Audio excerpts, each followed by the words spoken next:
어떻게 잊어야 되냐면서 슬퍼해요, 유가족분들이. 사실 잊을 수 없다는 건 우리 다 알잖아요. 그렇죠. 어떻게 있겠어요, 사실. 그리고 이제 2인칭의 죽음을 떠나서 가장 이제 근본적인 공포, 회피하는 거는 1인칭의 죽음. 그렇죠. 내 죽음이죠, 내 그렇죠. 죽음. 이 나의 죽음은 어떻게 받아들여야 되나? 예를 들면 도요토미 히데요시와 이순신 장군이 정말 좀 많이 다르거든요. 이 책에도 있긴 한데. 궁금하다. 너무 궁금한데?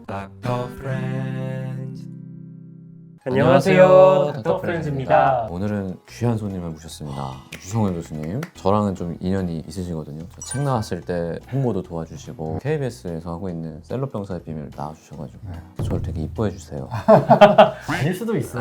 그냥 착각하는 거 아니고. 밥도 사주시고. 네. 사실 많은 분들이 알고 계시겠지만 간단하게 소개를 해주시면 좋을 것 같습니다. 안녕하세요. 서울대학교 의과대학 법의학 교실의 유성호라고 합니다. 법의학 부검하는 의사고요. 환자를 직접 보는 건 아니라서 임상의사는 아니지만 돌아가신 분을 많이 보니까 나름대로 임상의사라고 생각하고 있습니다. 아, 너무 박학다식하시고 진짜 얘기하다 보면 깜짝깜짝 놀라게 됩니다. 왜 이렇게 띄워주시나요? 밥을 한 번 더 사겠습니다. 저번에 나는 매주 시체를 보러 간다라는 네. 책도 되게 저는 재밌게 봤거든요. 네. 한번 저희 영상에서 제가 언급한 적도 있는데 이번에 새 책이 나왔습니다. 법의학자 유성호의 유언 노트. 좀 무겁죠? 네, 무겁습니다. 그리고 후회 없는 삶을 위한 지침서. 또 사실 제목은 제가 지은 건 아니고요. 출판사에서 이렇게 했으면 좋겠다라고 원해서 저는 이제 뭐 죽음과 관련된 여러 가지 생각을 한번 나눠보자는 의미에서 그 중에 이제 유언이라는 것도 있고 유언 쪽이 조금 강렬하게 다가왔던 것 같아요. 이 책을 제가 많이 읽어봤는데 이 책을 쓰겠다라고 결심하게 된 계기가 혹시 있으신가요? 뒤에 보면 이제 우리가 아는 유명한 분들, 예를 들면 뉴턴, 다윈, 우리나라 같은 뭐 김수환 추기경이라든지 뭐 이런 분들은 끝에 어떤 말씀하셨을까 이런 궁금하잖아요. 그래서 그런 걸 많이 모아놓고 있어서 이제 그런 쪽으로 언젠가 한번 책을 여러 사람들의 인생을 한번 조망하면서 그분들의 마지막 말이 어떤 의미가 있을까 이런 거를 좀 해보고 싶었거든요. 예를 들면 도요토미 히데요시와 이순신 장군이 정말 좀 많이 다르거든요. 이 책에도 있긴 한데. 궁금하다. 너무 궁금한데? 네, 도요토미 히데요시는 뭐 난이와의 영광이요 꿈속의 꿈이로다, 덧없음, 인생의 덧없음 얘기했고, 이순신 장군은 말 그대로 충무공, 나의 죽음을 알리지 마라 라고 하셨고, 그래서 그런 것들 좀 대비하면 좋겠다라는 생각을 오랫동안 해왔고, 준비하다가 2년 정도 전에 사랑하는 분을 먼저 떠나보내게 됐어요. 떠나보내게 되면서 죽음에 대해서 한 번 더 생각해보게 되고, 저와 같은 마음을 가지고 있는 분들, 힘들어하신 분들, 이런 분들한테 한번 같이 생각을 좀 나누는 책을 좀 써야겠다. 그래서 또 죽음에 대해서 전 세계적으로 어떤 이슈가 있는지 이런 것들을 함께 좀 모아서 써보았습니다. 저는 이게 보면서 쉽게 쓰여진 문장이 아니라고 생각을 했거든요. 사실은 법의학자라는 직업이 죽음을 다루는 직업이에요. 엄청나게 많은 죽음을 바라보는 직업이기도 하잖아요. 네.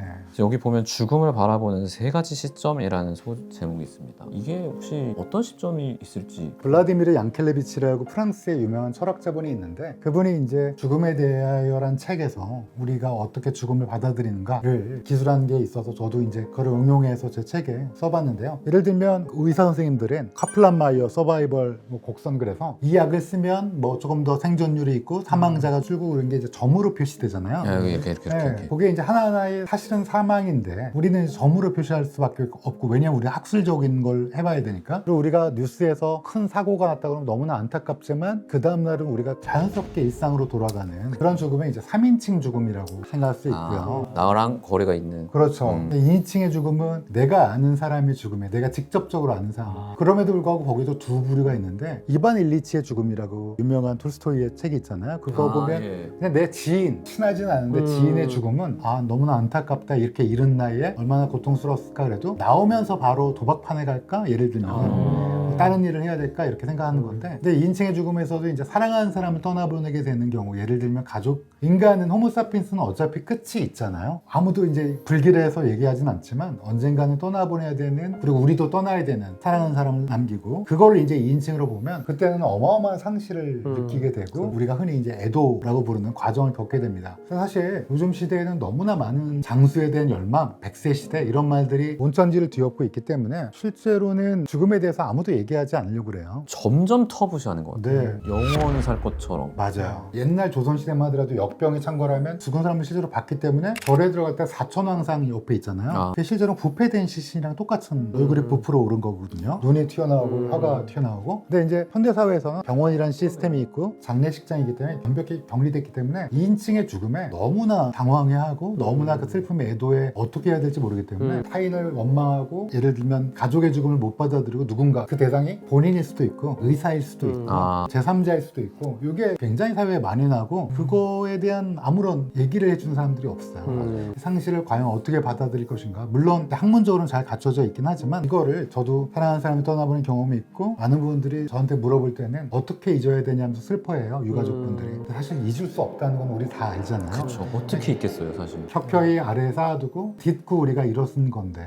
그래서 그 어떻게 해야 되나를 같이 경험한 사람으로서 전해주고 싶은 얘기가 있어서 그게 장켈레비치의 2인칭의 죽음, 애도에 대해서 길진 않지만 학자분들이 얘기하신 정신과 선생님이라든지 심리학자들이 얘기하신 것들을 제가 좀 사용을 해서 제 나름대로 정리를 해본 게 있습니다. 그리고 이제 2인칭의 죽음을 떠나서 가장 이제 근본적인 공포, 회피하는 거는 1인칭의 죽음. 그렇죠. 내 죽음이죠. 내 그렇죠. 죽음. 이 나의 죽음은 어떻게 받아들여야 되나. 우리나라의 트렌드뿐만 아니라 전 세계 트렌드는 영원히 오래 젊게 사는 거예요. 영생을 진짜로 원하는 세상이 온 것 같아요. 근데 우리 끝이 있고 사실 100세 시대도 스페셜한 분들한테만 허락된 이건 사실 잘 알려진 사실이거든요. 물론 건강하게 오래 사는 건 정말 중요한 일인데 또 이제 1인칭의 죽음에 대해서 생각조차 안 하려고 하시니까 그 얘기를 제가 한번 꺼내본 거예요. 또 더더군다나 우리나라 사망원이 1위가 암이고 심장질환, 폐렴, 뇌혈관 질환인데 1955년 이후에 태어나신 분들이 노인의 대세가 되면 그 전에 태어나신 분들의 상대적 빈곤율이 높아서 지금 노인 자살이 너무 높기 때문에 자살이 5위인데 우리나라가. 근데 5위는 반드시 치매가 될 거예요. 조만간. 그러면 이제 1955년부터 85년까지 뭐 2차 베이비붐이 1974년까지 오시지만 80년대 중반생이시잖아요. 이때까지 거의 100만이 태어났어요. 엄청 많이 태어났더라고요. 30년간. 이분들이 이제 아주 젊으시지만 55년생들은 벌써 1차 베이비붐 세대들은 아직 뭐 활기찬 노인이시지만 문제는 이제 이분들이 노인이 될 때 밑에 받침을 해줄 사람들 55년생을 받침해줄 사람들은 85년생인데 55년생들보다 조금 덜 태어나셨어요. 근데 70년대생을 받침할 사람들은 그의 아이들 세대인데 2000년대생 세대 거기는 50만 명이고요. 점점 인구가 줄기 때문에 1위 암, 심장질환, 폐렴, 뇌혈관 질환, 치매까지 이거를 케어할 돈도 인력도 없어요. 지금은 1년에 30만 명 정도 사망하거든요. 우리나라에서 20만 명이 태어나고 2022년으로 역전됐는데 근데 한 20년 뒤 30년 뒤에는 60만 명이 넘게 사망하고 20만 명 미만이 태어날 거라는 게 와. 40만씩 주는 거네요. 그렇죠. 주는 것도 문제인데 이제 많은 분들 줄어서 노동력이 없냐 그런데 문제는 노인을 누가 케어할 것도 큰 문제예요. 그렇죠. 너무나 많은 비용. 노인이 있을 테니까.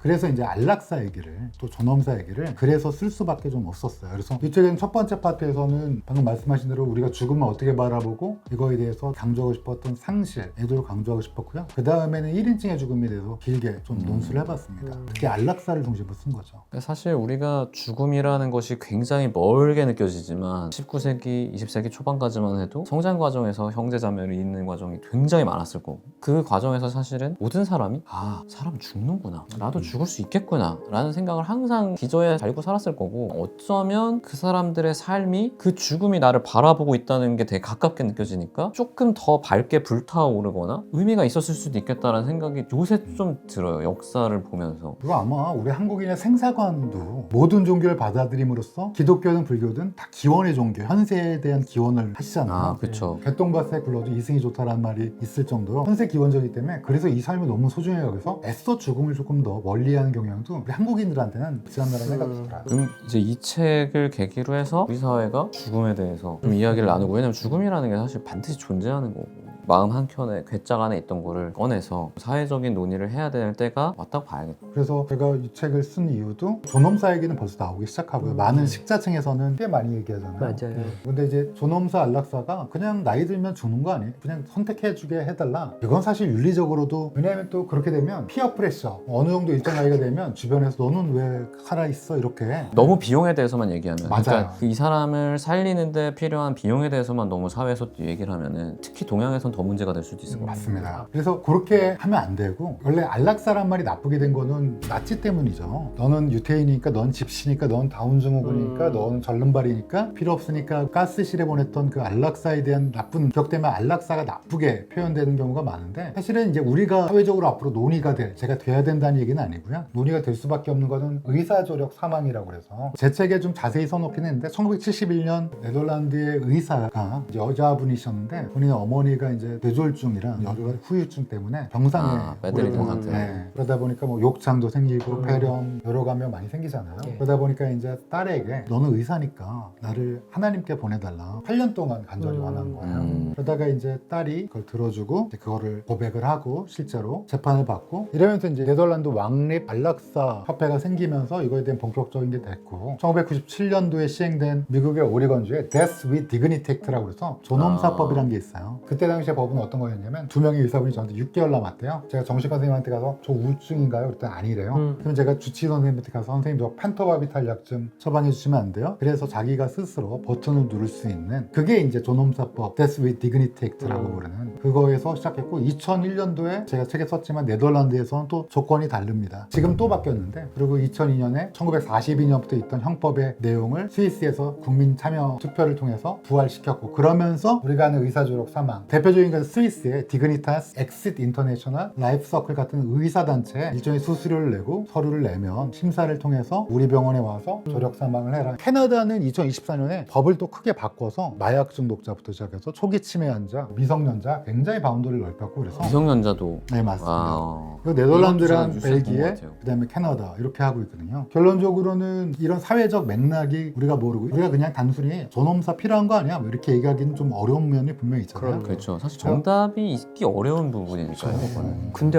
저는 좀 놀라운 게 이 나라들은 벌써 수십 년 전부터 이런 게 논의가 되고 계속 바뀌고 그러니까 어떤 게 정답이라는 게 아니라 활발하게 토론도 하고 논의가 돼야 되는데 우리나라는 여전히 좀 금기시되는 부분이 우리나라는 그래도 2008년도에 김할머니 사건이라고 네, 김할머니 사건 있었죠. 네, 김할머니 사건부터 시작해서 사실 그 이전에 보라매 병원 사건이 맞아요. 아, 그때는 처벌을 서울대 받았죠. 예. 결론적으로는 저희는 의사졸업 사망까지는 아니고 그 전 단계인 연명의료 중지 이거는 안락사는 아닙니다. 맞아요. 요거에 대해서 했고 이제 어떻게 다해갈 건가 미래가 요거 얘기를 인구학적으로 피할 수 없는 존엄사 논쟁을 과감하게 써봤습니다. 욕을 먹을 수도 있는데 이제는 회피할 때가 근데 아니다. 그거를 막 경제학적으로 접근하신 게 아니고 아니죠. 되게 인문학적으로 접근을 하셨고 각 선진국의 사례들이 자세하게 나오기 때문에 요게 제가 언젠가 유튜브를 자세히 한번 풀 생각도 있긴 한데 아하. 책에서 있는 게 훨씬 더 정보량이 많으니 보면서 천천히 생각해 보면서 시간을 가지면서 보시는 맞아요. 것도 좋을 것 같아요. 저는 책을 사실 읽으면. 이 책을 아까 읽으면서 든 생각이 유성 교수님이 내신 신간이라 그래서 또 법의학책 나왔나? 왜냐면 되게 재밌게 봤거든요. 그래서 봤었는데 유언노트야. 그래서 망자들의 뭔가 다른 이야기가 나오나 하고 봤는데 저는 이거에 대해서 크게 생각을 안 해봤었거든요.